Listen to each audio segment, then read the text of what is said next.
I think what we should do is get all the BMX podcasters, all the BMX YouTubers, old school ones, and let's just have one big race. Grudge match, bro. Yeah. Dude. Can you imagine that? You got. I know that Mike would do it at Dirtyfest for us. Yeah, Eric Carter can't play though because he's too freaking fast, dude. Dale Holmes can't play either, dude. Dale Holmes ain't invited. Dale Holmes, yeah. I mean, Dale might put it on us, man. Yeah. Dale will put us on it. Trust me. I see him. I go, wow, I can get that fast. Hey, but how cool would that be for everybody to go? These are all the.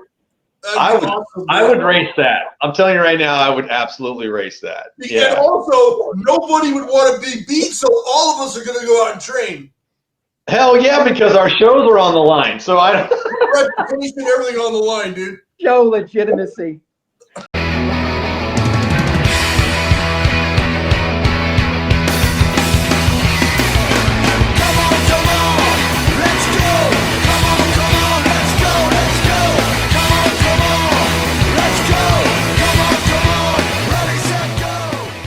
Out of all the guys that you've interviewed, do you have a favorite? Yeah, I'm going to talk about it too. That's a loaded question, dude. Hey, I couldn't tell a favorite. I could tell you my least favorite, but I couldn't tell you a favorite. Really? What? Hey, what, Danny? Why do you think that's loaded? Who do you think?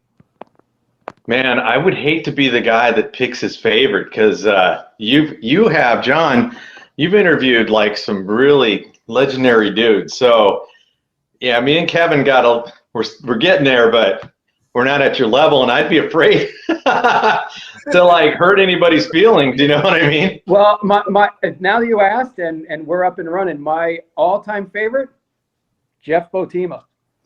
Yeah, he's in one of my. He was the first episode.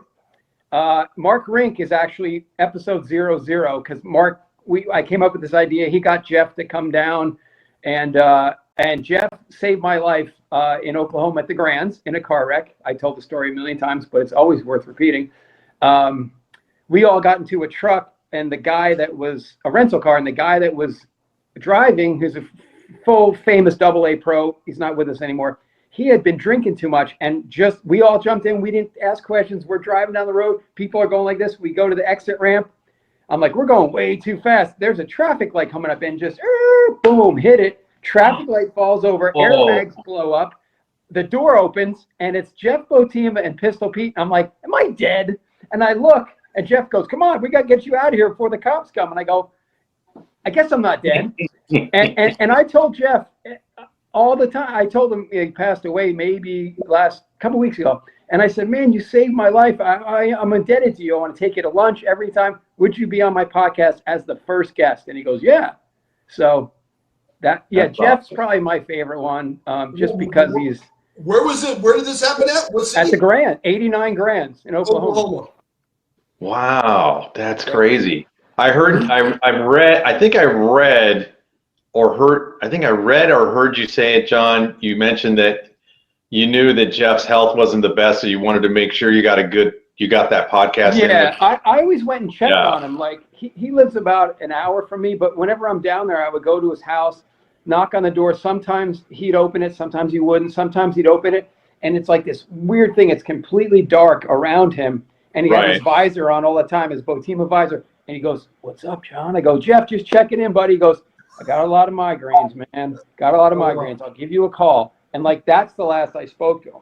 Oh, wow. But he was having regular visits to the hospital to take fluid out of his lungs, regular, like weekly. Yeah.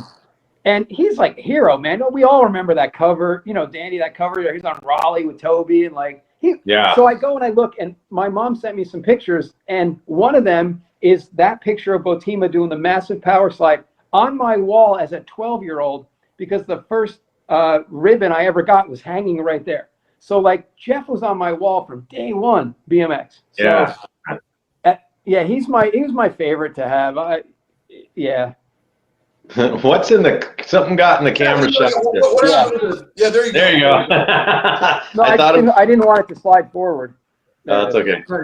Well, anyways, go ahead and introduce him, Kev. We didn't do the intro. Oh, sorry, guys. Welcome back to the BMX Podcast, everybody. Thank you so much for joining us. And we have the the Sultan of Simi Valley, John Salami's on. John's coming back off the bench. I've been trying to get John on. I don't know, John, how many emails I sent you? Are you ready? Can you come back? No, I'm busy. Yeah. I'm stoked to have John come on. John's the only guy that I'm worried about playing tribute with, dude. I think he's going to – tonight's mine. I'm going to get my ass handed to me tonight. But, John, thank you very much for joining Danny and I on the BMX podcast. You know who I'd love to get on? All your stuff. Thanks for having me on. You guys are, I look at you as like, yeah, let's send out a text to see what you guys are doing. It's weird. The podcast group of all of us, it's like, how's it going? Who you having on? You had this guy on. How did you get that guy? Like, I love it, dude. I love it, dude. That's just how it is. So, hey, so for those who are out there, before we go any further, I just wanted to set the record straight, and that I think that John is probably the second best interviewer in the game when it comes to BMX podcast. Or do you consider yourself a podcast or a YouTube channel, John?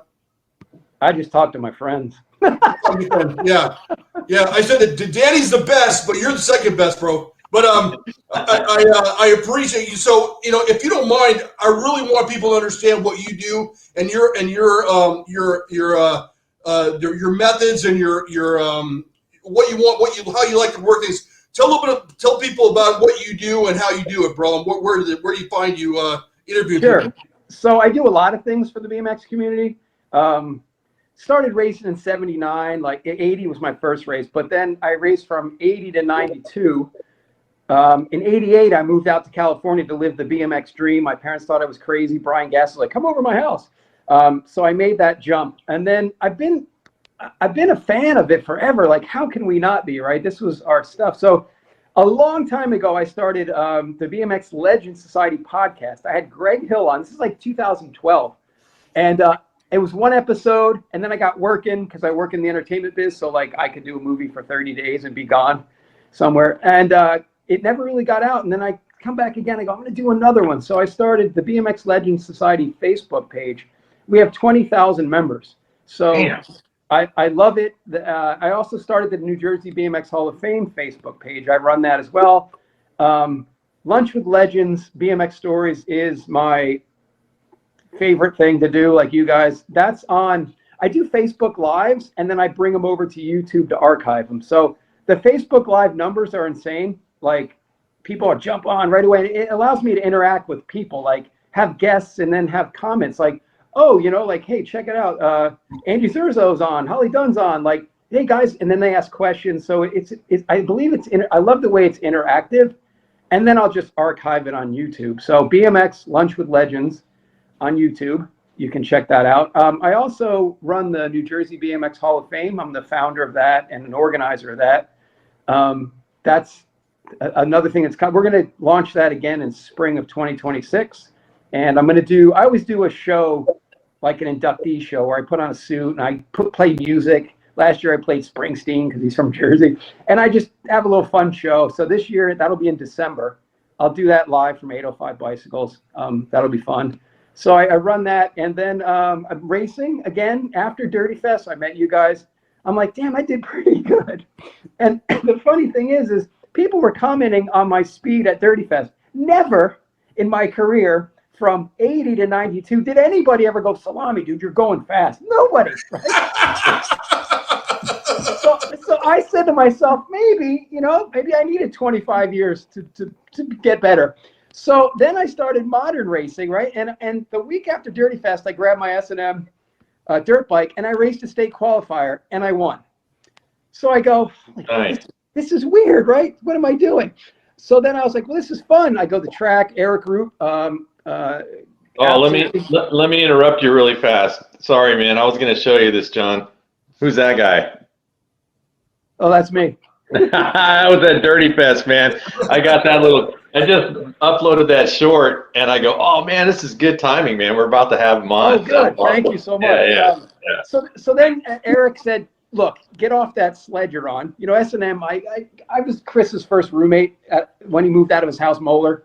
So I have it, and I live at the POW house, so it was like Climber. We were S&M guys, right? And that's where we got in all the trouble. But then Eric Roop is doing the gate. He's the gate starter at the state race, and I'm hole shotting, and he goes, give me 2 weeks. Give me 2 weeks. I go, what does that mean? He brings me a mongoose frame and goes, here, I want you to have this. And I go, wait a minute. So if I can race guys my age, guys my proficiency on a modern bike, no clips, on a modern bike, how good could I do? So I went out and I just won the state championship race, first moto, transferred out, won the main. And I was like, this is fun. So my whole caveat to the story is Dirtyfest is supposed to bring people back to, like, let's show the young crew what it's like to race old style. Dirtyfest inspired me to race modern. So like, reversed. Yeah, it's reversed. Yeah. So then I was able to talk to all my old friends. So I got a Built Well helmet sponsors me, Magoo, Crit Plates, Mike Rodriguez sponsors me, Divide, Dale Holmes sponsors me. I got the Mongoose from Roop. So I'm like factory novice. There you go, man. So if you don't mind, I want to drill down on this a little bit more, bro.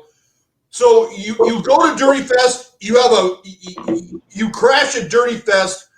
We've talked about it on the podcast where you were absolutely devastated, dude. When I saw you after that race, you were like, everybody else, they don't do shit. They get on their bike, they go out there, they roll around, and then they go like, okay, I didn't crash, but you actually trained for the damn race, dude. Couple things, Kev and Danny. I don't get out of bed to be mediocre. Yeah, dude. So that's a Charles Townsend quote. I stole that from him. And I try and piss excellence. No, I don't know if it's that ultra competitiveness. I did jujitsu, right? Like I've done jujitsu tournaments, which are way harder than racing BMX. Trust me. You're standing across from someone that wants to hurt you. It's a weird place you have to go. So when I do BMX stuff, I'm like, this is so much fun, and I hate to pee on people, but it's way easier than when we were in our primes trying to jump 30-foot doubles. I'll never have to try and jump a 30-foot double in my life. I'll roll through everything. I don't give a shit. So it's a lot. It's fun now. It's really fun. But I love the training. I used to train Supercross guys as well, Sebastian Tortelli, Ernesto Fonseca for Honda. So the whole training aspect, the periodization plan, I love doing it. It gives me something to do every day. I'm at this part of my training program. I have this to go. It's fun for me to train my ass off. So what am I going to do? Just show up and have fun? What did your day look like? Your week look like from Dirtyfest until you just won the gold, whatever the hell you just won, Gold Cup, whatever. I just won the state. Did you actually put in a lot of work, or did it come pretty easy? I put in work. If you do the work, the results come. Okay. Yeah. But here's the thing, like when I was racing B Pro and stuff in the 80s, the technology for training wasn't what it is today, right? The supplementation that you go to GNC or whatever, Vitamin Shop, that wasn't around either. So all this new technology for training is out. So I'm lapping it up like, oh, I've done this.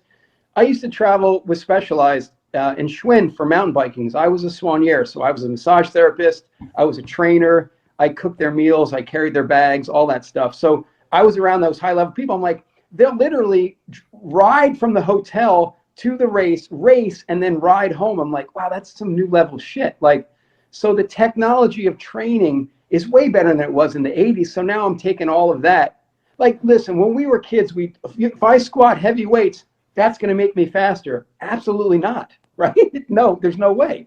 But that's all I did. So now it's fun for me, even in the training aspects, to learn the new technologies or just try new things out. And I did some crazy cool shit. I'll tell you off the air. I don't want anybody to hear it. But I did some crazy training for this that I'm like, this is going to work for BMX, and it does. So I'm doing okay. I got bigger goals for 2026. Oh, that's bad. Yeah, I heard that Donnie Robinson said that, that when he won the world championships, he rode his bike from the hotel to the race and rode his bike back to the hotel, and he's the elite pro world champion. I was Donnie Robinson's first professional coach. Were you really? Yeah. Yeah, that was it. So when you said that, ride your bike to the hotel, it sprung that memory. I heard him say that in an interview. I'm like, wow, that guy is at the elite of the elite, and he just won the world championships, and he's humbly riding his bike back to the hotel, you know? And the thing is, if I'm on a movie set for 12 to 15 hours, where do I find time? Well, guess what? I got to get up 3 hours early, because if our call time is 10, I got to get up to hit the gym or ride at this time. If I miss the track, then I got to go at night after I'm done hauling lights around cameras all day, guess what? It's 10 o'clock. Gym closes at 12. You better go do something. So I'm driving there, falling asleep, going, no one else is doing this. Nobody else is doing this. So the confidence you gain from that, you go to the starting line, you're like, I don't give a rat's ass about anything. I've done the work.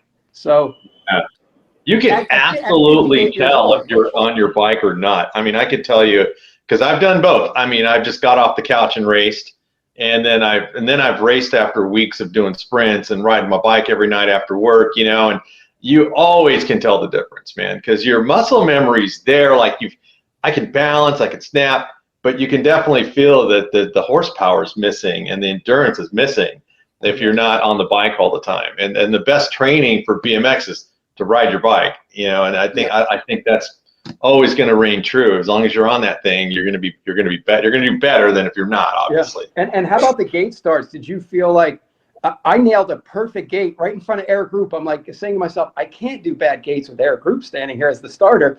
So I would, all the muscle memory came back. I was like, and I snap out. I go, where did that come from? That's 32 years ago. How did that come back? But we did thousands of gates. So it comes back. It's the weirdest. I've almost stopped and looked at myself like, that was pretty cool. I just nailed the gate like that. So what's Eric's connection to Mongoose now? I know he doesn't race for Mongoose, but he still has a pretty decent connection. I believe he's an MCS guy, but they don't make bicycles, so he's allowed to have whatever bike he wants, and he chose Mongoose. So yeah, they make quality stuff now, man. How do you like the bike so far? I love it. It's way more responsive than anything I've ever ridden, even in the 80s. Like I was telling the guys, the Mongoose was at the state race this past weekend, which was cool. I rolled up in a 1970s Mongoose outfit. But it's really responsive. So like if I look somewhere, the bike goes there. With other bikes I'd ridden, you're fighting it. You're like, I'm going to put the bike here. When I'm on the Mongoose, like I'm rolling down straightaway, and if I look somewhere, it's so responsive. I've never had that. Of course, it's longer, lower. Like we rode Pro Molly things that were like double dropouts, but it's the best bike I've ever ridden. It's really it is. So that's cool. What was like the weight difference on that when you went from the S&M to the Mongoose? Was it significant or just not very noticeable? Yeah, no, it was completely noticeable because your corners, you feel like you're going faster. Plus, I went from knobbies to slicks. Slicks, yeah. Yeah, and I went from 100% activation. You know, like on the S&M, I had to wait for it to engage. You know, now it's 100% engagement the whole time. I don't know if you guys have ever ridden that. It's amazing. Like, we would have to power wheelie out of corners to keep it engaged, right? Yeah. Keep the free wheel going. But this is always engaged. It's like, that's the greatest feeling. You can get power wherever you go. Whoever invented that, like, right on. That's like instant torque in a way. Yeah. So I feel your bike, Dan? You have that? I believe it's on this bike that I haven't finished yet because that's a modern wheel set, so it might make a difference. I haven't ridden it yet, so I can already tell you the modern bike it's way lighter than anything I have, you know. And my GHP behind me, even that one's a little bit on the heavier side. So, but I don't have modern parts on it, so I think it's going to make a big difference when I put it together. Man, I have a few questions, man, and I'm sure that Mr. Kevin does as well, because we've been looking forward to getting you on. And it's just funny because we were talking about, Kevin told me the other day, I got John, he's going to come back on. So we were pumped. And so today I went out, did my walk, you know, I went and did my 4 or 5 miles or whatever.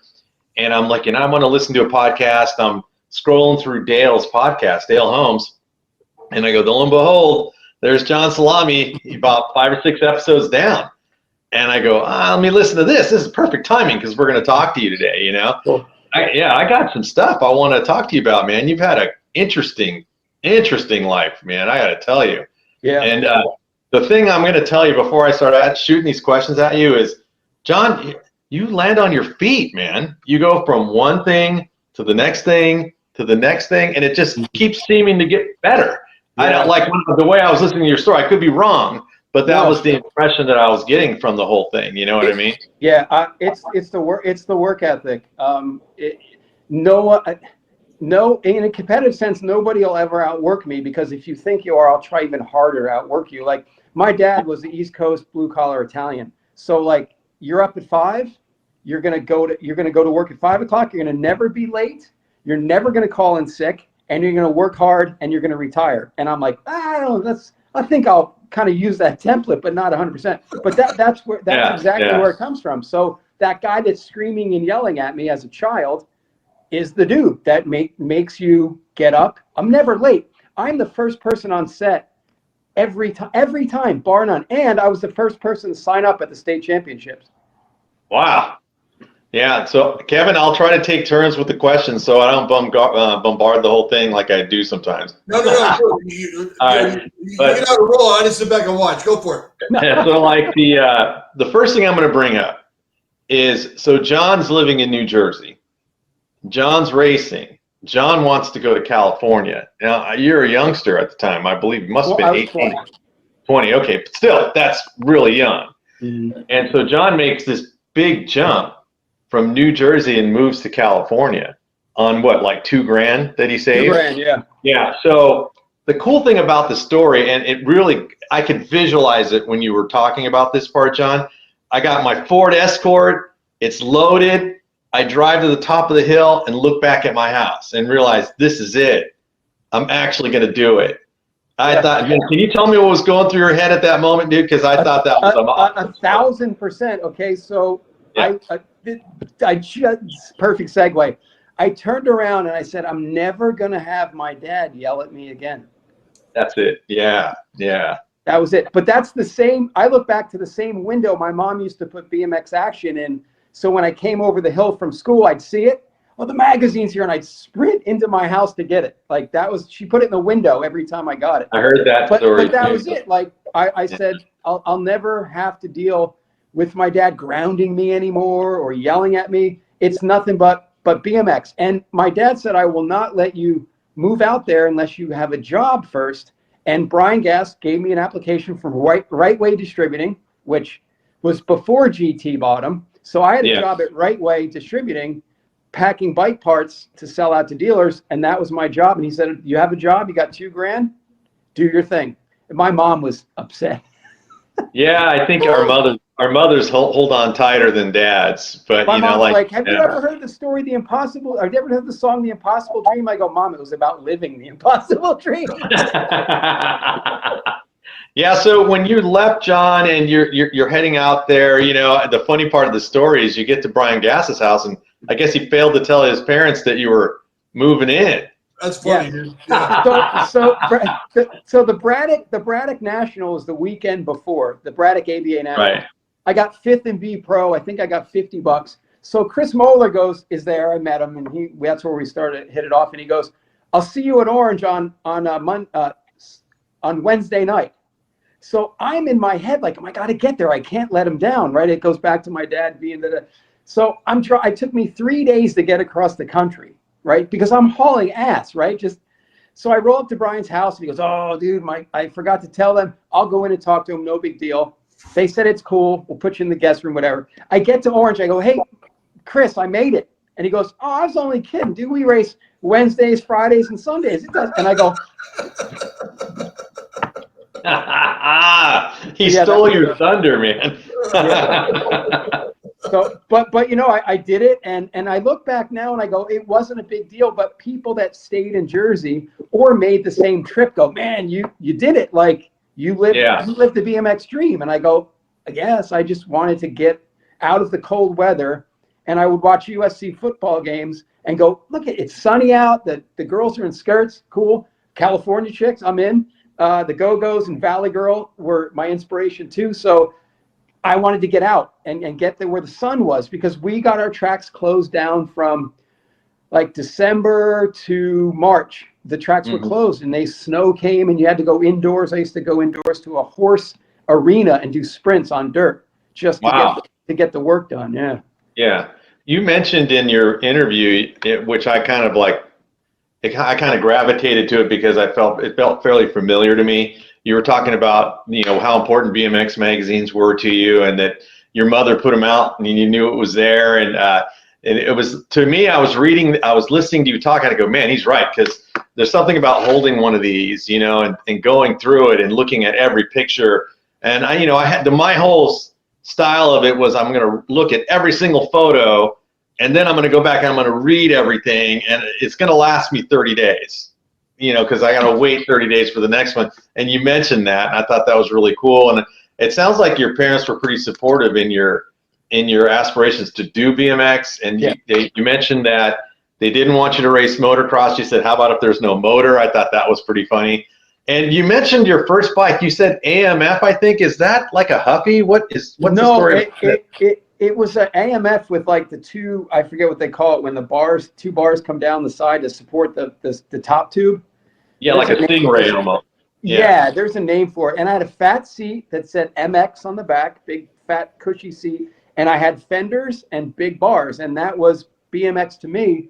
And then when I went down and I saw May of '79 BMX action with Dennis Dane on the cover, I tell him this every time I see him, I go, wow, that's BMX. These guys, what is this? And I worship magazines on that day because it was going in and looking at the Mongoose holding up the Mongoose with the Roger DeCoster forks and the DG California Pro. And I just broke that bike and I said to my dad, I want a California Pro. Classic Italian. Well, I'm not going to pay $500 for a bicycle.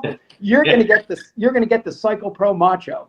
Macho, that's what it was. Yeah. I got the Cycle Pro Macho was my first bike, and to this day, the bike shop still talks about, man, dealing with your dad was brutal, because he was always So let me ask you something. What are you going to do with the cost of this thing? It's a little high, I'm like, Dad, just buy the freaking thing. It's $125.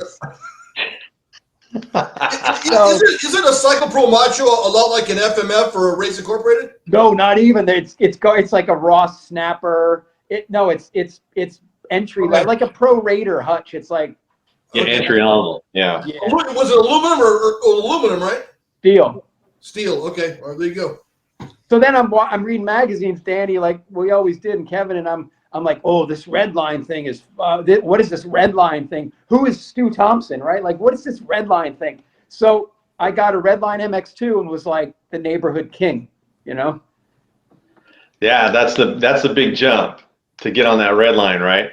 Kevin, you had a bike similar to that Huffy, didn't you? Like that with the big seat in the back, didn't you tell me that before? No, but to put it in context, have you ever seen the old Evel Knievel bike?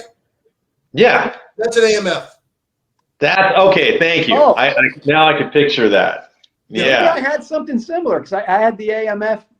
And what's crazy is AMF in New Jersey had a full-blown team with Hank Russ and his brothers. Really? I didn't know that. Yeah, they had cool-looking uniforms. I was like, oh, they have an AMF like me. But they didn't. They had a cool kick-ass race bike, and I had a fat seat. I love those big, thick MX seats, dude. Those are so badass. I love them, man. Well, they were comfortable. Waffle seats, so they call them, I think, right? Yeah. And then I got a Alina lightning bolt, and I'm like, wow, is this thing? Jesus.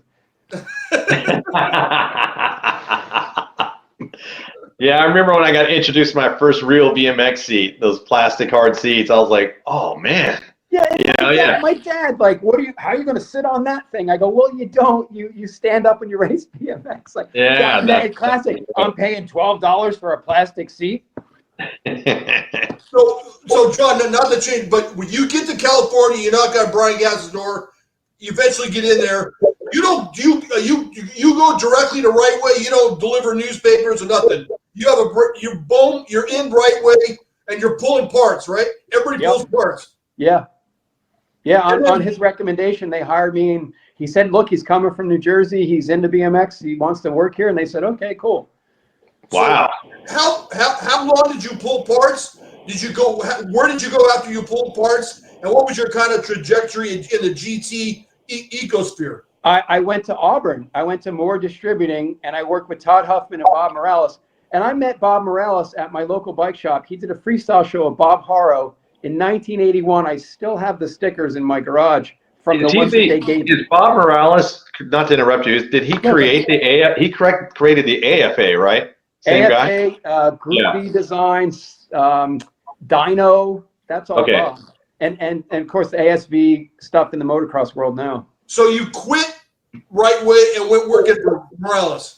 So here's the thing why I quit Right Way. So this is gonna be funny. So every day we all wanted to get out of there, go to the Orange Y. 5 o'clock. Look, we got to go. We got to ride. Right. This is what we're doing. And they'd always have this tire truck come in at 5 o'clock, 18-wheeler packed with tires. Nope, nobody's leaving until the truck is empty. And I'm like, oh.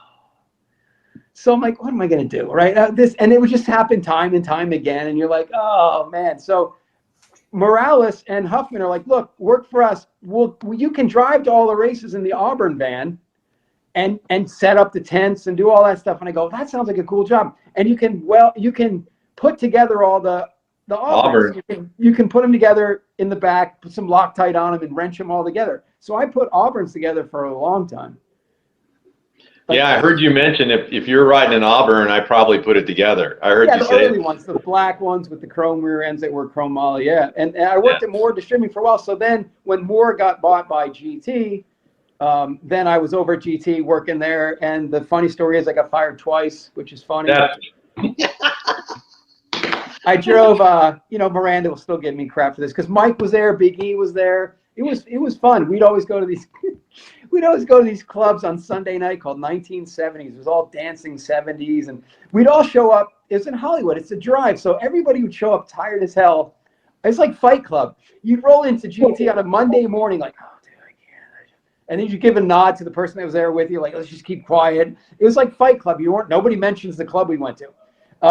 But I worked there, and it was cool. And then I drove one of their vans. Was a big tall van. So I go to get gas and I'm driving in there and I go, oh. I just hit the overhang canopy at the gas station, right? Wow. So there's no cell phones, right? So I drive back and I go, hey man, Richard wants to see you in his office, Rich Long.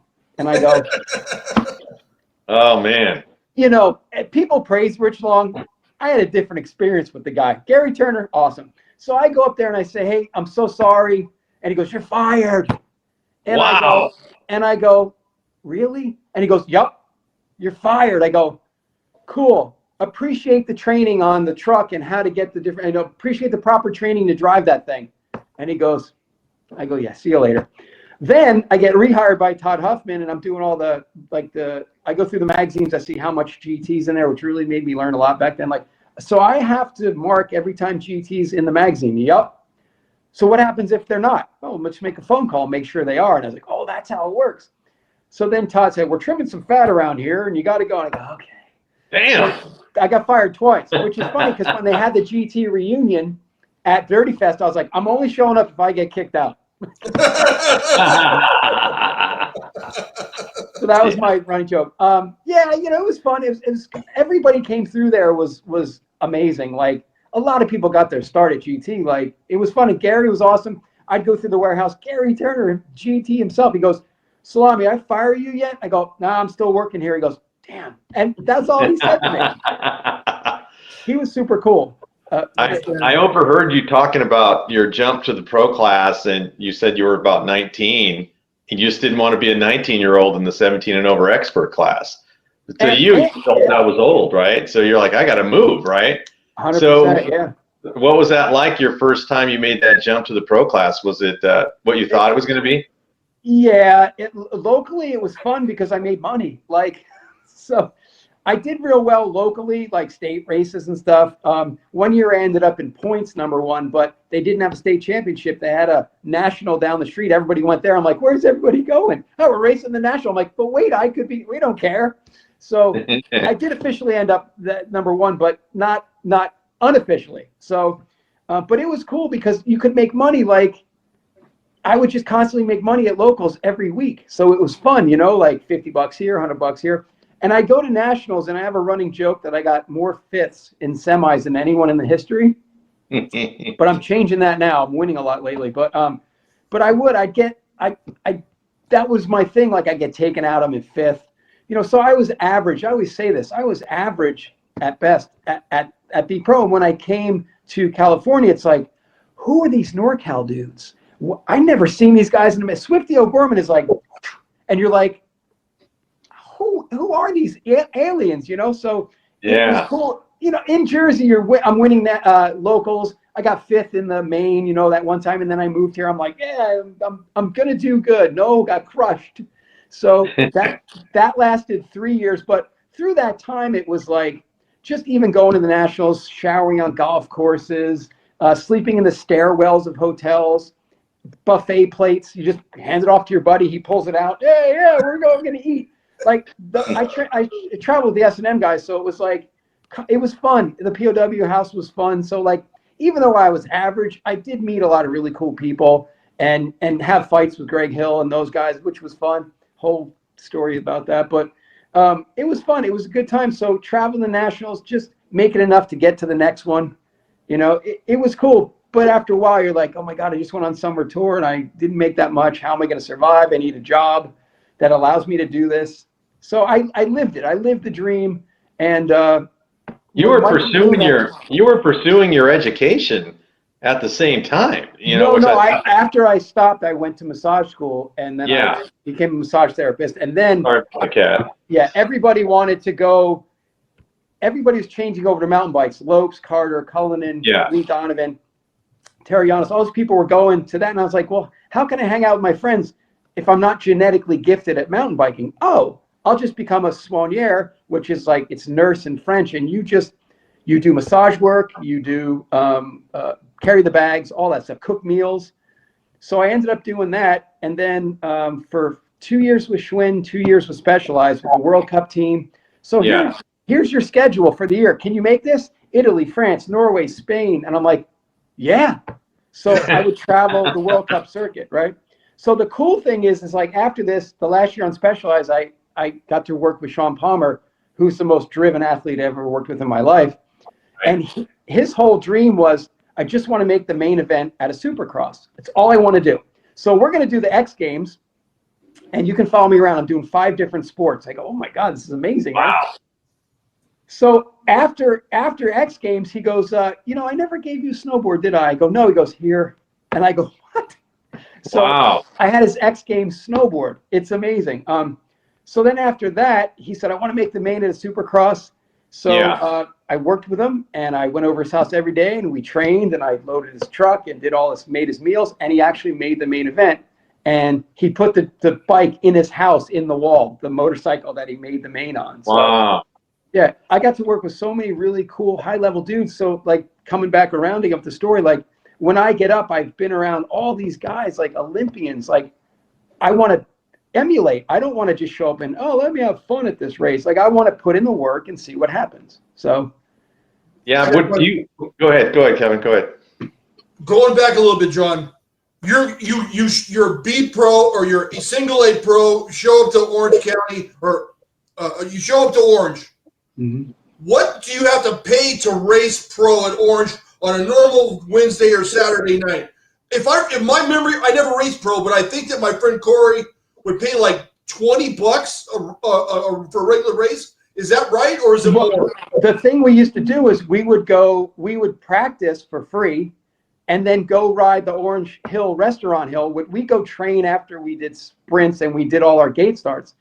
I didn't race there that much because you would just go the next night and go to Irvine, the next night go to Cole Canyon, Azusa, and you would just show up, and they never charged pros to practice. So we were poor as hell, so we would just practice and leave, maybe like a Gold Cup or something. Like you're saying, I wasn't that much. I mean, I remember $6 in New Jersey was my entry fee. Like, that's insane. For pro. Well, no, pro was $20. Like 15, 20 bucks. 20, yeah. Okay. So maybe Danny, you might even know this answer. So in the 80s, you go to a double pointer or a triple pointer or a national. What are the different pay-ins approximately back then? Do you guys know? I know that from experience. I remember when we had, double, triple pointers, and there was going to be a small pro class. First of all, it's never a lot of guys, maybe 3 guys racing. And then they would walk around with the hat getting donations for the pro class, and people would throw in a couple bucks and they'd race for that money. I didn't know that. Really? Yeah, it was 100% payback. So what went in came back out, and like Danny said, then it was like a collection. It was okay. You could make a couple $100 in a week at a local race. I mean, it was fun. So Danny, what would the pay and be at a national, an AD national in 88, 87? Shit. Probably Probably at least 60 plus, don't you think, John?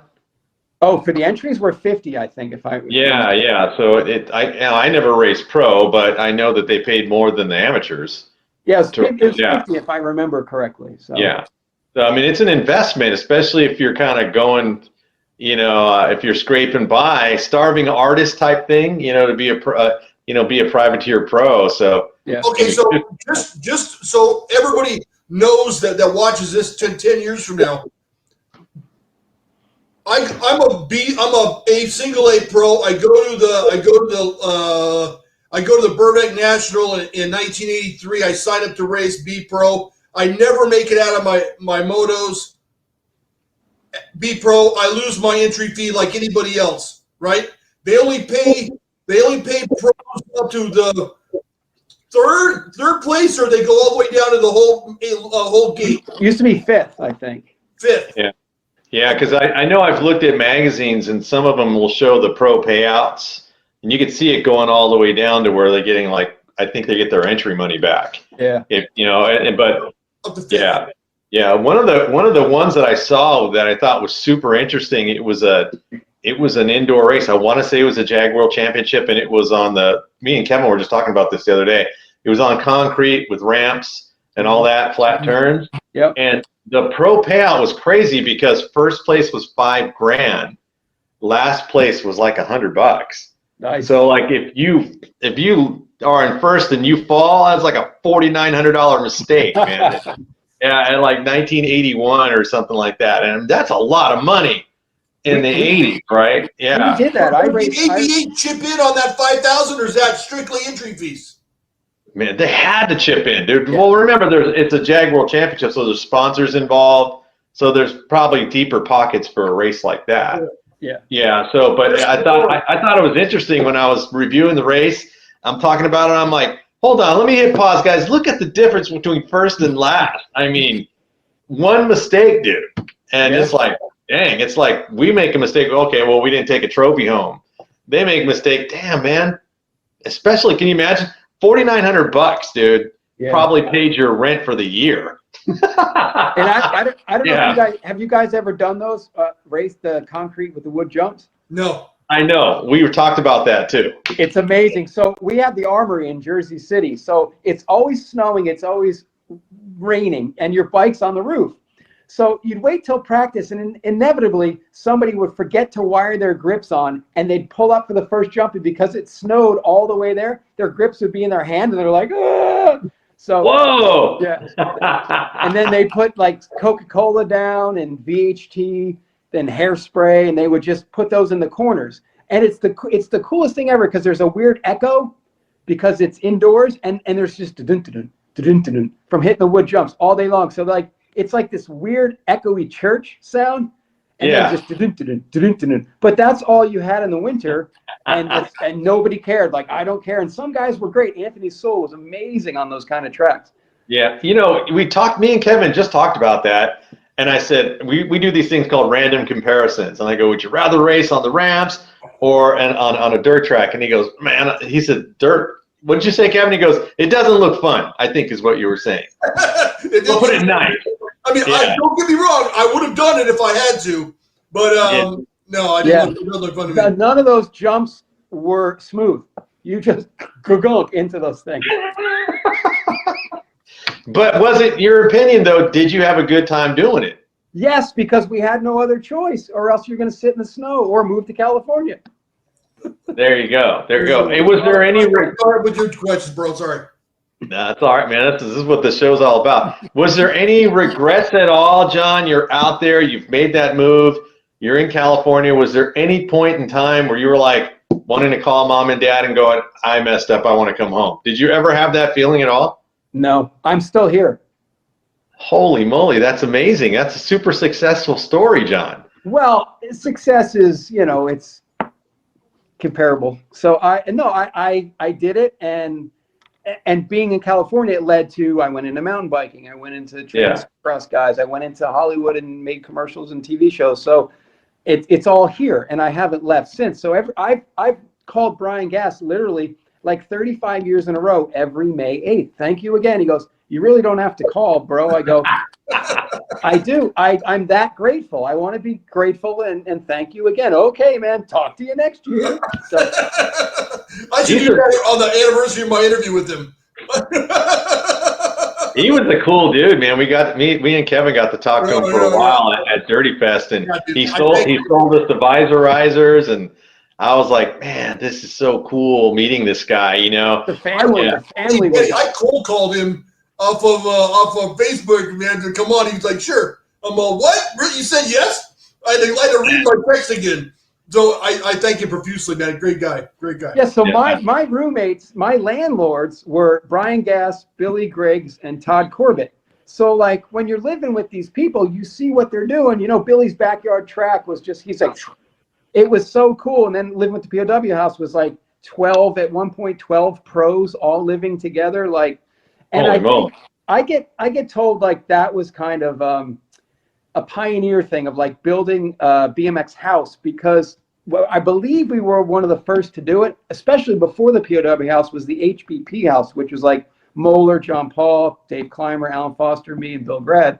So the house aspect has gone on for decades and decades later. Like, oh, this house, but this is the BMX house. But I believe we were one of the first for sure, because BMX Plus came down and did a big thing with us. Would you think with your you're a videographer, that's your type of work now. Do you think seeing something like a POW house would make a worthy reality show? Oh, yes. Yeah. I don't know. Because all the good shit was illegal, so we can't show that. Oh yeah. I mean, yeah, I guess you're right. But it would be kind of awesome, wouldn't you think, Kev, to see something awesome, like that? Bro. Dude, John, yeah. Who was the responsible one out of all? Was there a responsible one? Yeah, right. Yes, absolutely. And it wasn't me. It was Eric Millman, who was a great B pro from Wisconsin, and Alan Foster were on the lease. Okay, they were like the resident advisors. Yeah. So, but we used to, this is insanity. So Eric Millman, we used to call him Grandpa Millman. Why? Because he was 28 years old, and to us that seemed old. So whenever the cops came, it's like, Gramps, talk to the cops. He's like, okay. Educated dude from Wisconsin would go there and, okay, sir, I believe we're reading too loud. Okay, like, and we're like, oh, Millman saved the day again. So, yeah. And you know, Eric was at Right Way for a long time. He's a purchaser over there. So. Oh, okay. Yeah. Did you guys have a practice gate at the house that you do gates in the street or anything like that? We went to Orange and all the track set, but we had a legitimate track in the backyard and ramps in the front. So you would roll out the kitchen and then just right to a set of doubles into a berm, and then we would have a track in the back and then ramps in the front to do all the wall rides and all that other stuff. So. Damn, that's crazy. The worst, John? What's that? Can you say who was the worst, or who caused the most trouble, or who caused? Yeah, can you say, or no? He's thinking. Well, once again, it's all subjective. No, everybody paid their rent. We worked at a moving company for Anthony Reyes's dad, and he'd pay us like $125, and that was rent. Our rent was $125 a month because we had so many people in that house. Oh wow, that's cheap. No wonder you survived. Well, yeah, and so you have a Right Way job. You're like, oh, I got over $1,000 in my account. This is great, you know. Yeah. So there was a couple guys. You guys were just like Top Ramen? Was this Taco Bell dollar menu? What are we talking about, dude? 100%. It was absolutely. If you look at the BMX Plus interview, the cabinet is open, and that was my food. It was Cheerios and pasta. That's what I lived on. Dang. Well, hey, it worked. You're still alive, right? I made it. Do you guys remember when Taco Bell came out with that dollar menu, dude? Oh, hell yes, dude. I go down there with $5 and it was great, man. I don't want to be the bearer of bad news, but it came out like it went in because I lived on that stuff for weeks. Yeah. or A&PM had 2 hot dogs or 2 hamburgers for $1. I can't do the hot dogs, man. That's my heart out. I put like an inch of onions on it to make it thicker. Kevin. Hey man, so I want to go on to another subject really quick. Is, you know, I didn't know this about you, John, but you're a black belt in jiu-jitsu. It took you 10 years to get to that level. because it's not something that you can just take a class on and 6 months later you're a black belt, which hats off to you on that. And then I did not know this, but when I was listening to your interview, you said there's a red belt and it takes 82 years to reach that level. So you have to, each black belt, it takes about 10 years to get your black belt. I got mine in like 12. And then every stripe on a black belt is years. So it goes 3, 3, 3, 5, 5, 5, 5. So once you get there, it's like it's all time at that point. So, and it's white, blue, purple, brown, and black, all getting 4 stripes. So every belt could be 3 years, 2 years. And then you get your black belt, but black belt isn't the end all. You're 28 years. I'm 28 years total of doing jiu-jitsu. I'm all busted up. I got no ears. You guys saw that. Yeah. So now that I'm a black belt, I'm a 3rd degree black belt. My black belt was awarded to me from Pete Lonkarovich. That's awesome, man. How cool is that? Like, he got me into it. So I was like, what? Get out of my life. You're my hero. So you think, not to interrupt you, John, because I'm thinking of things. So Pete's physique is way different. He's super lean compared to the bodybuilder thing. And I know you did some bodybuilding. So is it the jiu-jitsu that he had to slim down to be more effective in that sport? Yeah, you can't be jacked like a bodybuilder and be efficient in jiu-jitsu. They think it's about strength. It's about leverage and technique. So if you say to me, I wouldn't mess with that guy, he's 260. I go, please, he's going to gas out in like 10 minutes and I'll just choke him unconscious. So I like that. It's the 155 pounders that don't stop moving and you're like, whoa, get these guys off me. He's on my neck. Oh shit. Like, so yeah, it's, you have to be leaner. Yeah. 100%. Yeah. So watch out, Kevin. Even though you're like twice my size, I'm gonna choke you out. I have a question. Go for it. Now, okay, John, I train. I had a boxing coach for 4 years. He taught me how to more on the defensive side versus offensive side, which I kind of regret that he didn't teach me how to strike. Okay, he taught me how to throw punches, but he didn't teach me how to take them. Like get in the clamshell, that type of thing. When you teach jiu-jitsu, did you teach them both sides of the coin or strictly defense or strictly offense? Well, the number one thing in jiu-jitsu is I'm going to walk away from the fight because I know how to defend myself. The art was created in 1924 in Brazil. And the Japanese came over to teach judo for immigration purposes. Like, we'll come over and show you this art if we can migrate in Brazil. And the Brazilians are like, yeah, no problem. They're fun-loving people. So in 1924, it was built on self-defense. And it's based on a 132-pound guy being able to defend himself. But within the art, it's offense and defense. Sometimes I'm being offensive. Sometimes I'm being defensive. It's both. Okay. And the beauty of it is it's a ground art. So if someone's been boxing for 10 whatever years and you clinch and you take him down, now he's in a world he's never been in, and that's on the ground. And that's where I have thousands of techniques. And most fights end up on the ground. So that's the beauty of jiu-jitsu. And it's been proven in the UFC because it was mixed martial arts. It was bringing boxing and judo and wrestling all in. And then the jiu-jitsu guys would just choke you unconscious with these crazy arm bars and technique. So that's why I believe jiu-jitsu is a great art. It's been proven by the UFC. If you watch UFCs 1 through 12, you'll see I'm a boxer. Isn't that Ronda Rousey's thing, jiu-jitsu? Isn't that? She's a judo Olympian. Judo. So. Yeah, judo. There's a difference. Okay, yeah. Yeah, but jiu-jitsu is based off of judo. Okay. So my point was, like, Kevin, you're a boxing guy, but if you get clinched and taken down, you go, well, where's my training here? I don't have any. So it's a good art because I may take a certain position that's offensive. You may reverse me. Now I got to play defense, but within the defense is offensive moves. It's human chess, basically. And John, you said something that was very poignant, where you said, you're trained to take down big guys like me. Where someone would consider me. I don't consider myself that big, but I'm big compared to Danny. Yeah. But I look at so no training or nothing. I'm 6'2", 260, And I look at some guy that's 6'4", 275. Before I started boxing, and I would just I'd run away from this guy. I would just automatically assume that he was going to kill me. But now, knowing that how hard I can hit and knowing how to the proper technique, dude, not that I want to fight, but I'm so much more confident in myself, knowing that it doesn't matter how big this guy is.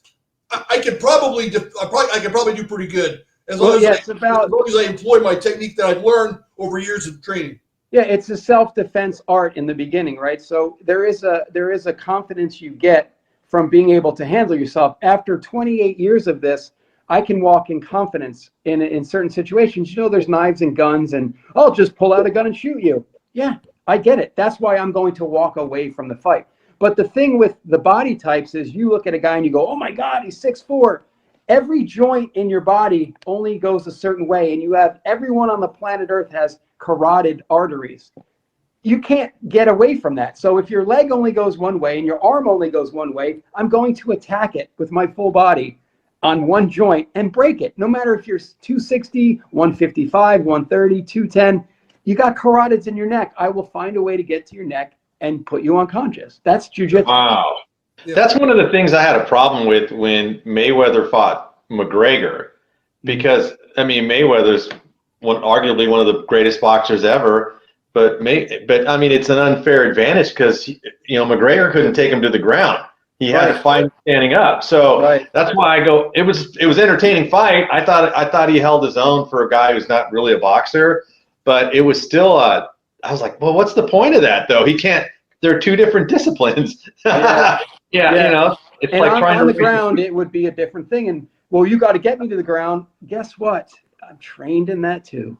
So the UFC has proven Muay Thai kickboxing, wrestling, jiu-jitsu. That's the triangle of perfection.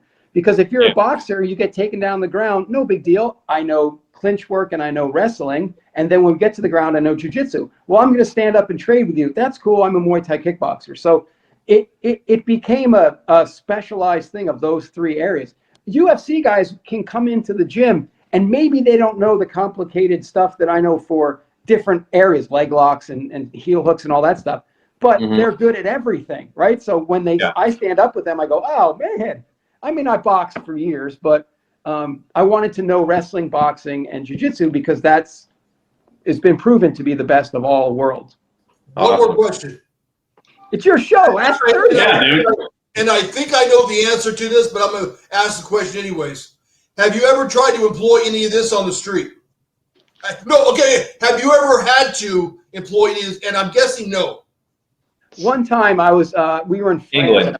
One time we were in France at a mountain bike race, and we got a little bit too crazy with the locals, and they got angry. And there was everybody just kept getting wacky. So I'm trying to make sure my friends are safe and get out of there. Once again, I'm not going to stand. I'm not the toughest dude on the planet Earth. I get tapped out in class. So it's like the humbling you get from jiu-jitsu and the martial arts is I'm going to make sure my friends are safe and walk away. It's a self-defense based art. If you guys came at me at Dirtyfest swinging, it would be awesome because I would think it would be fun. But I'm not going to attack you guys because it's not what it's about. It's about self-defense and protecting yourself and your loved ones and all that stuff. So, dude, before I started boxing, I was way more twitchy. Dude, I would throw on anybody not because I thought I was tough, but because I thought I had to show myself and I had to prove, and I had to prove that try to prove or put up a false bravado that I knew what I was doing. But now I know what I'm doing. So now there's no reason to twitch on anybody anymore. I'm just a regular guy. I don't fight anymore. It's weird how it was reversed after I learned how to throw punches. I'll tell you why. It's the humbling. A lot of people that start fights in clubs and bars have never got their ass beat. Do you realize in 28 years how much I've gotten my ass beat? A lot. And I've also done a fair share of it. But most of the time, you're going to get smacked around because the techniques are evolving. Some kid's obsessed on it. He watches YouTube every day, and he gets you in something, and you're like, oh, I got to figure a way out of this. It's the most humbling experience, and I think the guys that start the most fights should go to class and train and be humbled. And once you're humbled, you know you're not the greatest. I can defend myself after 28 years. I'm not the best jiu-jitsu guy in the world. So I just want to walk with a humbleness. Someone gets confrontational on the road. I just trained. I don't have time for that. Like, you walk away. Bruce Lee said the greatest martial artist will always walk away. And that's fucking Bruce Lee. Yeah, absolutely. I only got one question left, and we'll play the game. But I heard you talk about this, John, going back to BMX racing. You said 2002, you're about 24 years old. It's when you realized your pro career was over when a 15-year-old expert beat you to the first turn. And was it Milham? I don't remember the name. Mike Luna. Mike Luna. Yeah. Main bike. Yeah. No, because, okay, so there's two instances, all right? It's 1992, and I'm racing, it might have been Pro Open, and at the... 92, I'm sorry. Yeah, 92. It's at the Black Mountain, which their races this weekend, I think.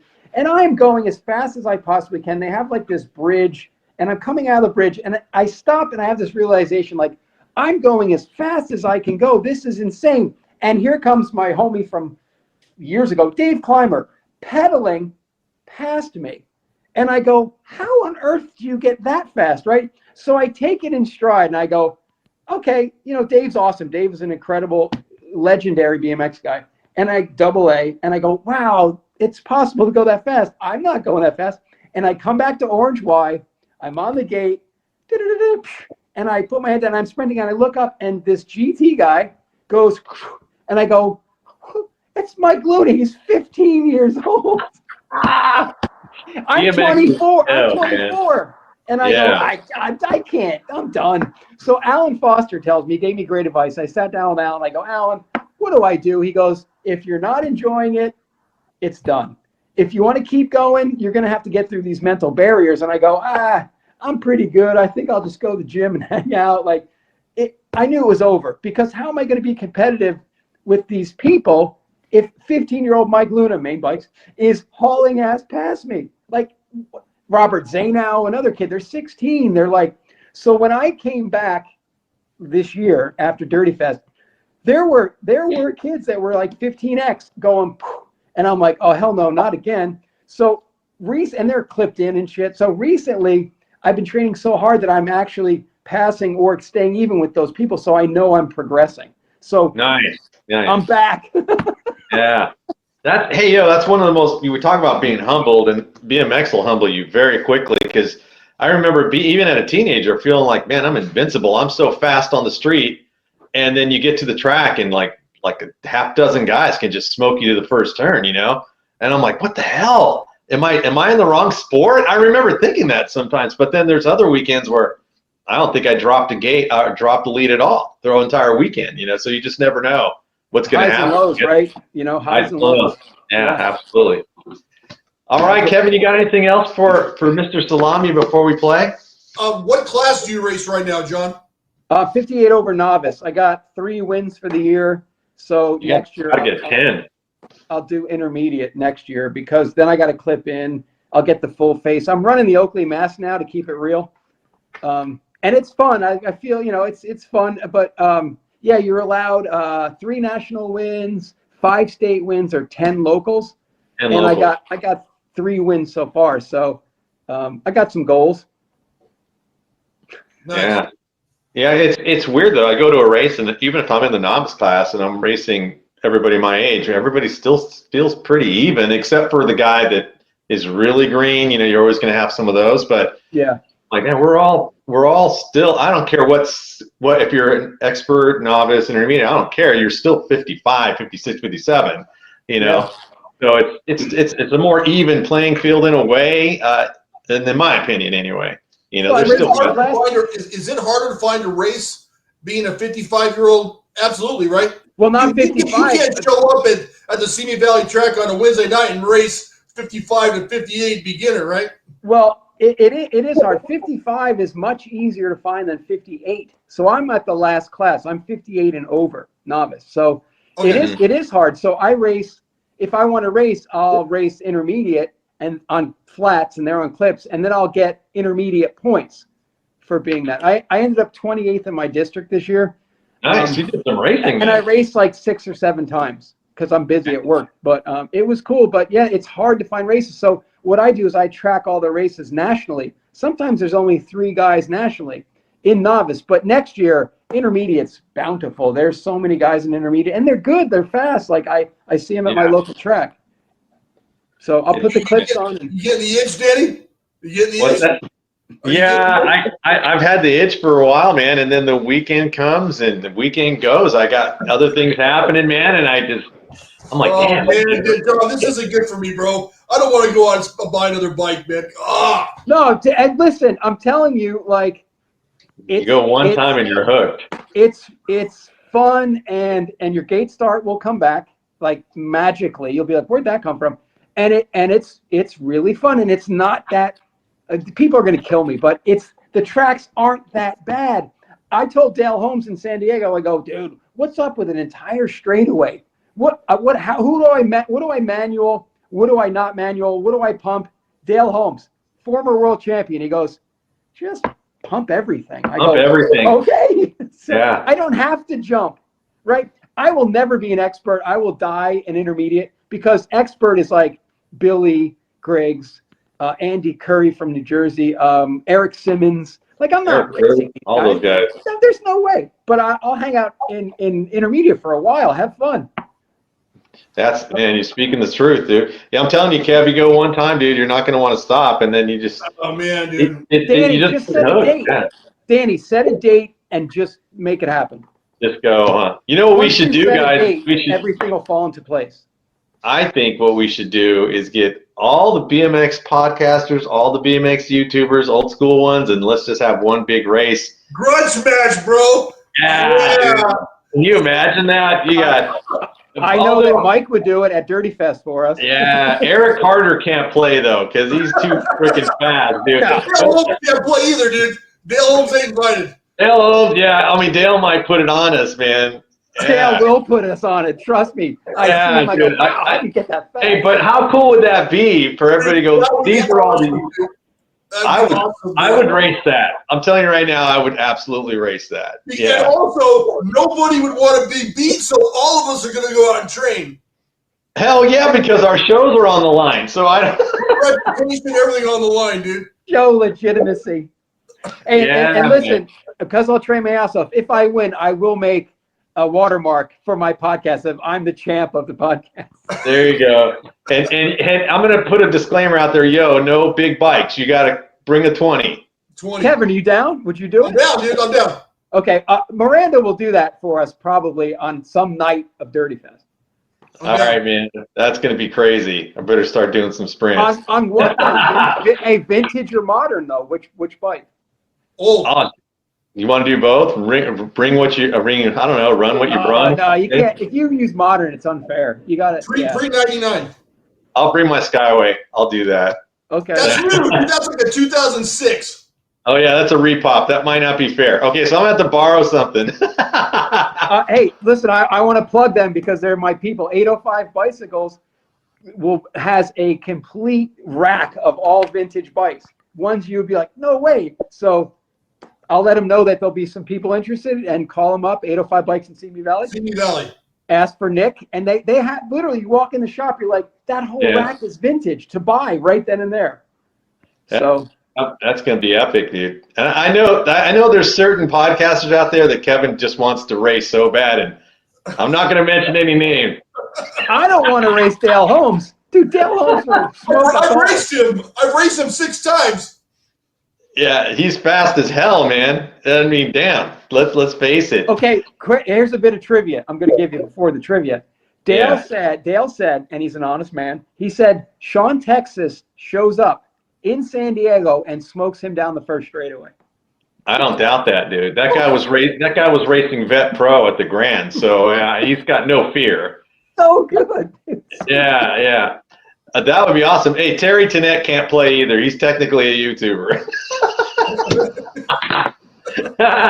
No, but that would be all right, man. I think that would be super fun to have something like that, dude. I think that would be epic. We'll call it the Danny Pena Classic. There you go. Idea. Oh, there we go.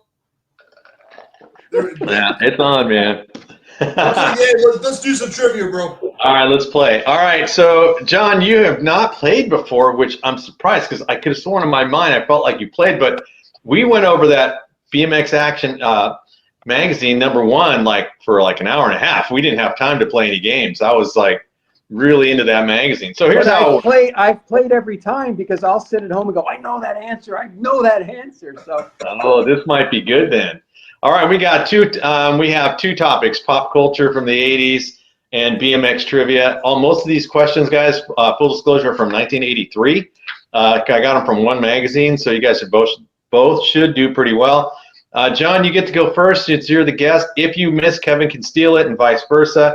It's 1 point per question. Some of them do have bonuses, so you can score twice. Okay. On one question. I'm going to start with BMX, but culturally speaking, shout out to Ace Frehley for passing away this week. They're really technical. Yeah. I should have came up with one of those questions. So, Kevin, I'm just going to give John, I'm going to warn you, Kevin just came off a landslide victory against Rick Carter the other day. So he's feeling confident. All right, John, what do you want to start with? You said BMX? BMX, please. All right, we'll start with BMX. All right, the 1983 Huffy Pro Lightning came with, I'm going to give you some options. You got to tell me what it came with. So this is a store-bought bike, but it had some kind of decent parts on it. It came with a 09 plate, a Haro plate, a Huffy number plate, or an oval generic number plate. Well, if we think back to that ad with Matt Harris and Mark Driscoll and John Pyatt, I would say 09 plate. You got it, man. It came with the 09 plate. There it is right there. Nice. Came with the 09 plate. All right. How's the confidence, Wilson? Not good. Not good. He came in quick and scored, man. All right. All right, so John's on the board. Okay, what do you want to do, Kev? Pop culture. Pop culture. Okay, here we go. Which pop star was famously called the Material Girl? Madonna.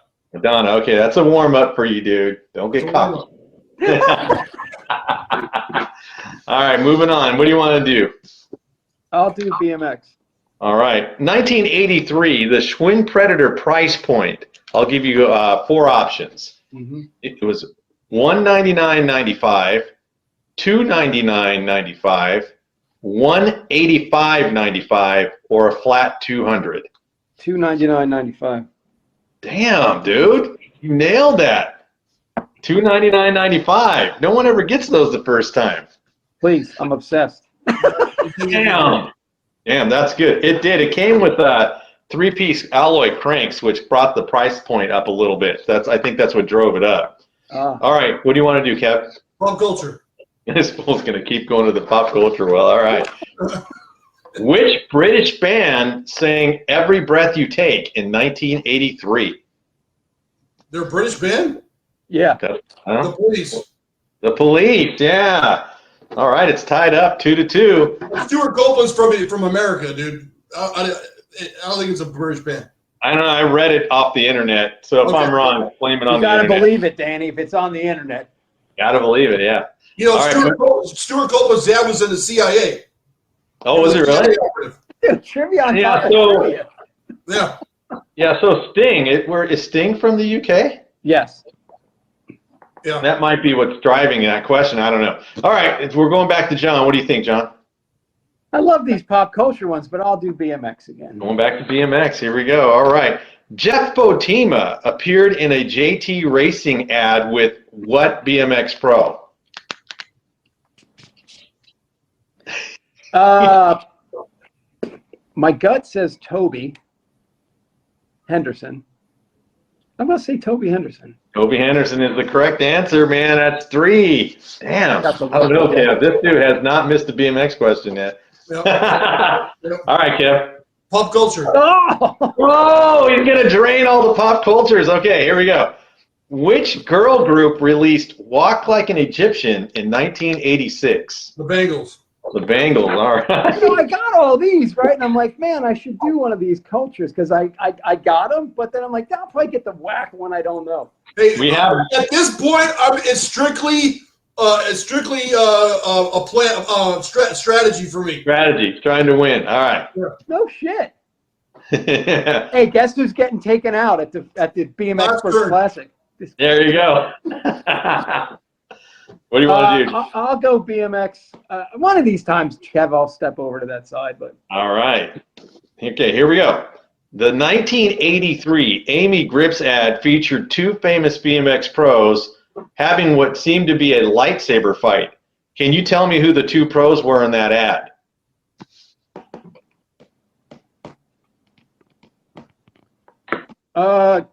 Going with the gut again. I'd say Rob Fade. Are you looking it up? I'm looking up the picture. Yeah. Okay. Man, I'd say Greg Hill and Rob Fade, but I don't because I don't think they put two GT guys in the same thing. Okay. Let me go with shit. Might have to go over culture next. Rob Fade and It's one of the hardest questions for BMX, by the way. So I don't like. I'll say Rob. I gotta say Rob and Greg, but that's not right. All right, who was a big Amy guy? Let me say, yeah. Rob Fade. Rob and Greg. It's wrong, but go ahead. What was your final answer? Rob Fade and Greg Hill. Oh, that's a miss. Kevin, what do you think? It's an old ad. Greg Hill, Stu Thompson. One of the writers is correct. It was Greg Hill and Brent Patterson. Greg Hill and Brent Patterson were in that ad. All right, we finally got a miss, guys. We can't be 100 all the time because otherwise I'm not doing my job. All right, Kev. All right, Kev, back to you. Pop culture. This fool. The 1987 film starring Patrick Swayze and Jennifer Grey was filmed at a summer resort. What was the name of that movie? Dirty Dancing, dude. Dirty Dancing. That's the one. All right. 4-3. Kevin's got the lead. Back to John. Pop culture. Oh, he's pulling one out. Who played the lead role in the 1988 film Beetlejuice? Oh, shit. Why do I get the Beetlejuice thing? I don't care about Beetlejuice. I like movies that are good. These are the opinions of John for Beetlejuice fans out there. I like the Italian neorealism, to be honest with you. I don't care for the movie either, actually. God. I don't know. So, because I would never watch that movie ever. I'm gonna say, what's his face? Was it? No, I'm thinking of Back to the Future. You're like, I can see the porch light coming on. No guess? I don't have one. No. All right. What do you think, Kev? Michael Keaton. Michael Keaton. He was also Batman in 1989. Yeah, nobody cares. Moving on. All right. So that brings Kevin 5-3, but there's a lot of questions left. BMX. Yeah. All right. Going to BMX. Okay, here we go. At 8 years old, in 1983, what factory team did Danny Nelson race for? Oh, I'm in. I got it. Let me see if I can find the ad. Oh, I do have the ad. Okay.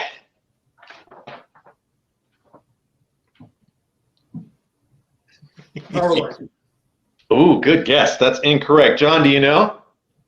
Robinson.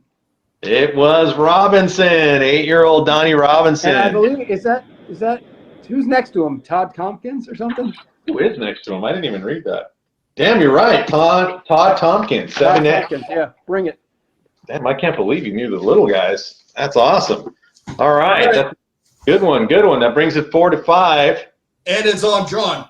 Now it's back to John. Okay, John, what do you want to do? If you give me something good pop culture, I'm in. You pick me something good. All right, pop culture. Let me do pop culture.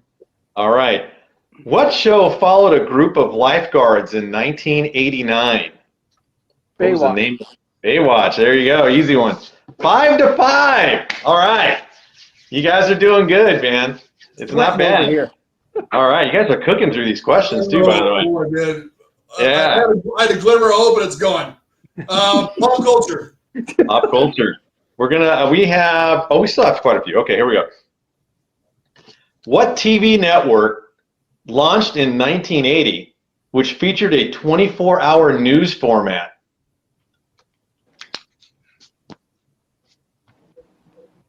CNN. Good job, my dude. CNN. Look at Kevin. Cannot be denied, huh? All right, John. What do you want to do? Shit, I don't know, man. I like those cultures. They're kind of fun. Except for Beetlejuice, one of the worst movies ever made. Who shot that? I believe. I know the cinematographer of that Beetlejuice was probably Dean Cundy. You might want to look that up on Google. All right. Let me go with pop culture. Pop culture. We're going. All right. We're on the second page. We have 1, 2, 3, 4. We got 4 of these? No, 5 of these left. Okay, here we go. This is a sports question. Are you ready? What country won the gold medal in the men's hockey event 1980 Winter Olympics, famously known as the Miracle on Ice? The United States. United States, man. Good one. All right. Jim Craig was the goalie that year, with Micah Ruzioni being the captain. But go ahead. You smoked that question. All right, Kev. He's got it's 6-6. You guys are tied up. Pop culture. Come on, Kevin. Get some BM. What are you doing? Strategy. We got a lot of BMX stuff. Eventually, you're going to have to go down that well. Oh, good. How did Vanessa Williams lose her Miss America title in the 1980s? By appearing in Playboy. Oh. What do you think, John? Yeah, 100%. He got it wrong. Really? Wait, was it Playboy? It was Playboy. I thought it was Penthouse. There was Playboy, wasn't it? Penthouse would be too risque. It was Playboy. So John, sorry, Kevin, you got it right. I wrote Penthouse for some reason. Okay, good job. Now Kevin it's going back. I had that issue, dude. You have the issue? No, I'm kidding. I didn't. I'm kidding. If it was Hustler, I might have had it, but I didn't have a Playboy. You know, Danny, you are the purveyor of magazines. I'm just saying. I know. I have one with Pam Anderson. I have the Playboy, one of the Pam Anderson Playboy magazines. Okay. And I'm telling you guys, there's been a few times where I go, do I review this? You know, and I'm thinking, I don't know. YouTube's gonna just yank me, man. No, you're doing good. You need to keep doing what you're doing. You're doing. I'll stay in my lane. Let's just do that. All right. So back to John. BMX. Going back to BMX. Okay, here we go. I want you to finish this product name. Are you ready? Kuwahara blank light.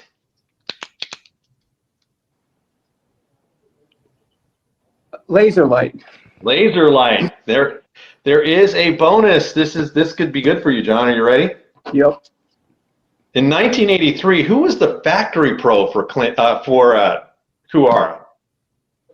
You might have just said it. I did say it, so we can't give you that. Come on! I couldn't. All right, yeah, my bad. I meant to say it, and I said I messed it up. That's the first time. Hey, John, you would have gotten that easy, right? Yeah, well, yeah. I could probably name 4 Kuwahara Pro riders. Let's give it to him then. He would have got it. I have no question. He would have got that answer. All right, so we're 7-7 with the bonus on that one. Okay, so that's good. Kevin. You're a gentleman. All right, that's the first time I flubbed a question like that. Man. Okay, let's go. What do you want to do, Kev? BMX. Oh, look at nice. The BMX podcaster wants to do a BMX question. All right, here we go. The price point for the 1983 Kuwahara Laser Light, complete with red line flights. Price point: $450, $399, $275, or $500. $500. Oh, that's a miss. What do you think, John? $399. Oh, $450 was the price for the Kuwahara Laser Light. Nobody gets that one. All right. Hey, that's bought those anyway. Moving on. That's a win for Danny. All right. So let's see. It's back to John, right? Yeah. All right. What do you want to do, John? Yeah. BMX. BMX. All right. Here we go. What company made the 1983 Haro Freestyle Frame and Fork? Torker. Torker. There you go. Good job, my man.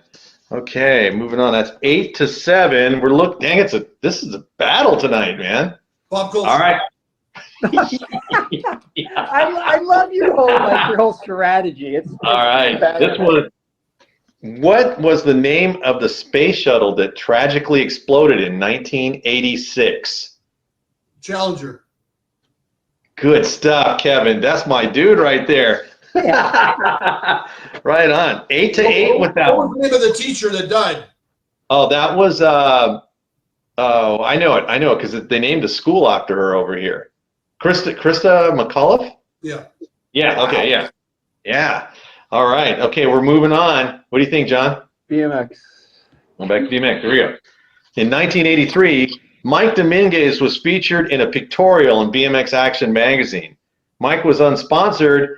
He was riding a GT, Haro, Torker, or a Mongoose. I would say so it's Mongoose, Torker, GT, or what was the fourth one? So it was either a GT, a Haro, Torker, or a Mongoose. Haro. Oh, that's a miss. Kevin, what do you think? 83. It wouldn't have been a Mongoose. I know what it is. It was Torker, Haro, and what? GT. Your guess is GT? It was a Torker. Here's the shot right here. Yeah, because Torker predated the Haro, so it would have been a Torker before a Haro. Yeah. Exactly, and it looks like he was wearing a Max jersey here, so I don't believe he was factory sponsored at the time during that pictorial. So that's pretty good. That's a pretty good one. That's a hard one. I got a bonus for this one though, but damn. Okay, so who missed it originally? John. So and then Kevin, you missed it second. You on the steal, right? So we'll go back to John on it. Okay, what wheel set was Mike running in 1983? Probably Tough Wheels, but I wouldn't know which generation would have been. Like, would you say Tough Graphites, or would you say Tough Twos, or would you, is there a specific? One of those is right, John. Which one is it? What, the Tough Wheels is right, but what kind of Tough Wheels? Yeah. Probably the graphite ones. There you go, Skyway Graphite. So you got it. Okay. We had to pull it out of you, but you got it. All right, so you're at 9, John, and Kevin, you're at 8. It's back to you, Kevin. What do you want to do? Pop culture. What's your deal, Wilson? We got only 2 of these left. Okay. What shoe brand introduced Air Jordans in 1984?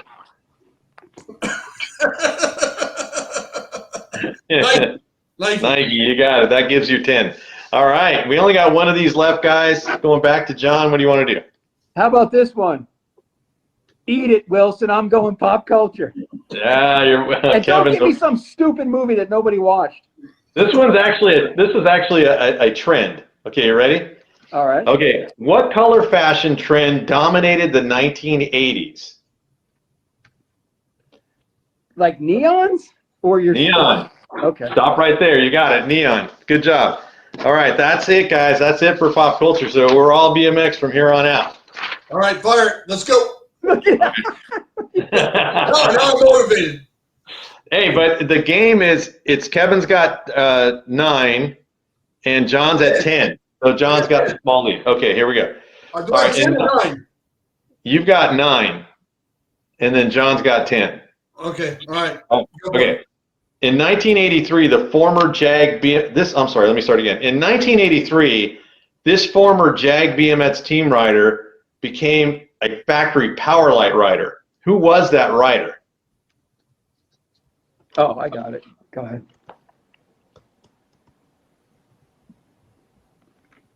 Tommy Brackens. Tommy Brackens. Yeah. I hate to cheer for Kevin, but I'm like, I know you know the answer, dude. All right, John, you ready? Yep. In 1983, what BMX company made the Silver Fox and the Smart Fox? MT. MT Racing. You want to know who rode for them? Robbie Roop and Malin Abrams. Yep. There you go, my man. There you go. Perfect. All right, so that's going to bring you to 11. Kevin, you're at 10.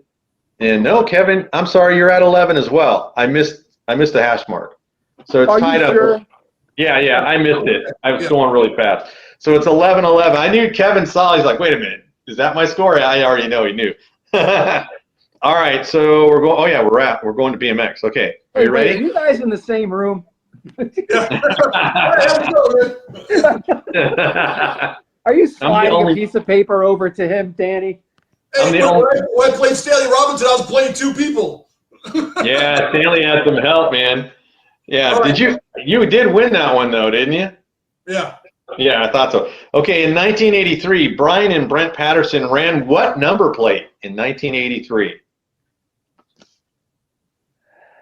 Is that me or Kevin? Is it Kevin? Me. That's Kevin's, yeah. Crit. That's a miss, Kevin. What do you think, John? I remember it being 2 stripes. I believe it was a uni. Oh, they both were running 09 plates in 1983. All right. Whatever. That's not bad. That's not bad. So we're still tied up at no. So John's got I lost. It's 12-12, right? We're tied, whatever it is. Yeah, 12-12 is what it is. Okay. Man, I gotta be neater with my hash marks here. I just wrote down 12. All right, so let's go, Kev. You ready? It's John's. Okay. My It's turn? John's turn. Oh no. You guys both missed that one. It's John's turn. Who had it first? You did. Right? You did, yeah. John's turn. All right. Okay, guys, we're down to 3. This is it. Who wants it most right now? Here we go. 1983, BMX Action Magazine. Who made this quote? Are you ready? I don't consider Miranda a threat. Never have, never will.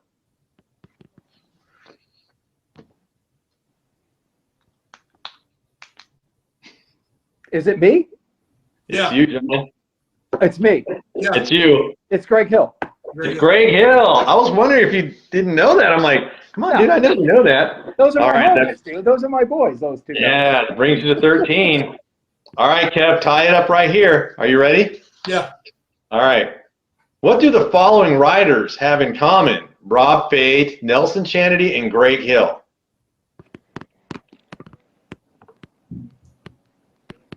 Rob Fade, Nelson Channing, and Greg Hill, they all rode for GT. All rode for GT.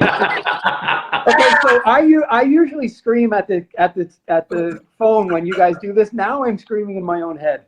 Yeah. Okay, so here's the thing. We are tied at 13. This has only happened, like, I think once or twice where we're tied. We tied. Yeah, it definitely happened with Miranda. Whew. Okay, so, god dang, because this question is freaking easy, too. Danny, would you have to go to like a overtime question or something? Yeah, I'm going to have to, because this question, I feel like it's going to be easy. And so, I'll tell you what. Hey, it depends on whose turn it is. If it's my turn, it's easy. I don't care. All right, so technically, you guys want to do, who says it first? No, let's do like, if whoever gets, we'll go to an overtime round. All right. If you have the magazine right in front of you, you can say whatever you want to say. All right, I'll come up with another one. Okay, so whose turn is it, by the way? John's. That's John's, okay. What BMX pro was famous for running front and rear brakes? Terry Larry. Terry Larry. I didn't know that one so easy, so that's why I was like, that's easy. Okay, so it's 14-13. We can stop there, Kevin, and say that John won, or do you want to go with the bonus question? John wins, but keep going until let's see if I can pick one. Just pick some questions out and see who misses one first. Hey, do you know what we used to There you do? go. You know what Eric Carter and I used to do? We would pick a team, and this will take forever. We cannot do this, but we'd pick a team, and you name a rider till you can't name a rider. I thought about doing that, dude. It's so much fun. Like JMC, and you just go until somebody can't. It's awesome. All right, so we're going to play until somebody misses, right? Okay. All right. Let's make it official. I did. He won. So John won. So Kevin, you have to get this right. If you get it right, then I'm going to give John another shot. Does that sound fair? Yeah. Okay. All right, here we go. Hold on. I want to get my, yeah, just so you guys know I won. Go ahead. All right, man. Okay. Mike Buff in the Making History ad, the black and white ad. Very cool. Sitting on his handlebars like this with his thumb up. What goggles was he wearing, Kevin? Oakley. Oakley? Woo-hoo, he knew it. All right, John, I got to come up with another question. You guys are killing me tonight, man. I thought I was done coming up with questions. Okay, give me 1 second. Oh, okay, I got one. All right. Are you ready? What question? Oh, look at this dude. Okay. I'll bring out my third place. All right. This one's going to be might be harder. R.L. Osborne and Mike Buff had matching vehicles in 1983. Can you tell me what that vehicle was? Who's it? Me? Yeah. That's your turn. Yeah. Well, first of all, RL said some disparaging things about the POW house, but we'll let that go. I'll even answer it, even though he said some terrible things. They had Toyota trucks. Toyota trucks. God dang, you guys are too good at this. All right. I thought I was going to get you on that one. Come on, all right. Danny. You got to get up real early. Okay. I'm going to come up with another one, guys. Give me 2 seconds here. Okay. Do. Man, you guys are killing me. I really. Oh, this one's going to be hard. Are you guys ready? Yeah, my turn. Okay. Hey, what page are you on? I'll tell you if you. All right. Factory Torquer Pro. Dave Marietti, 1983, developed his own number plate. Can you tell me the name of that number plate? Yep. Whose turn is it? Mine. John. I mean, it's Kevin. It's Kevin. Hot plate. Oh, that was such a good guess, man. What do you think, John? I'll say Wizard for the win. Wizard plates. He invented the wizard plate. So sorry, Kev, I came up with a hard one, but I was running out of questions. John is the winner, man. We'll take it. Congratulations, man. Yeah. Good looking out. I applaud your strategic attempt at bringing me down. Okay. Yo, Kevin, you were solid on the BMX questions, dude. You should have. Man, what can you do, man? Yeah, that was awesome. I'd like to thank my sponsors, Built Well, Crit, Divide, and Mongoose, 805 Bikes. Oh, man. I'd like to thank my sponsor, my wife. There you go, man. There you go. Oh, man. Well, John, before we say goodbye, I want congratulations. This has been a long time coming. Thank you very much for playing me. And hopefully we shed some information for the viewers going down the line. They could play along and see how they do.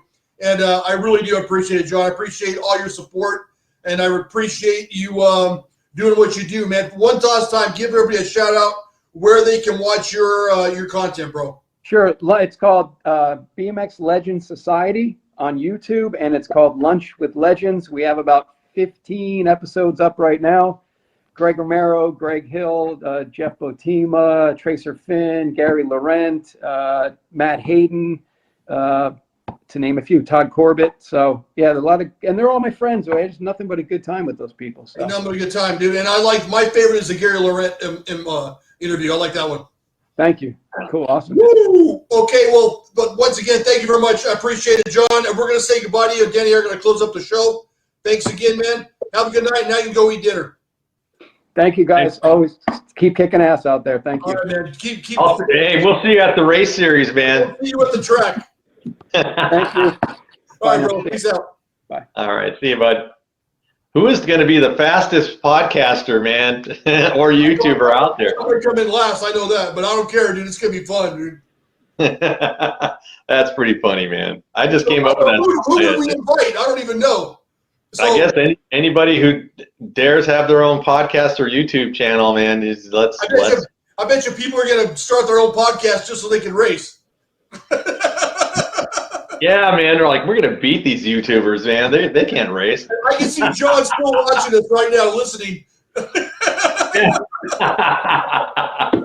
Yeah, man, that was hilarious. Dude, Man. what a class act John is, dude. Seriously, man. And he was one of the first guys one of the first premier guys that came on and came on the show. So I have a deep respect and gratitude for John's what he does, dude. Great guy, man. I appreciate it. Yeah, that was a lot of fun, man. That was a lot of fun. Dude. So going forward, we're working on some interviews with some bigger names. I think I got a couple bullets in the chamber. I can't pull a trigger yet. But thank you very much, everybody. Danny, why don't you tell people what you do when you're not with me, man? Yeah, I'm on Danny Pena BMX Racing on YouTube. I just dropped a video tonight. Please go and check it out. Please like and subscribe. BMX magazine reviews, race reviews, all BMX content all the time. That's all I got. Thank you very much, everybody, for coming by. And until next week, the track is closed. Peace out, man. Later, bud.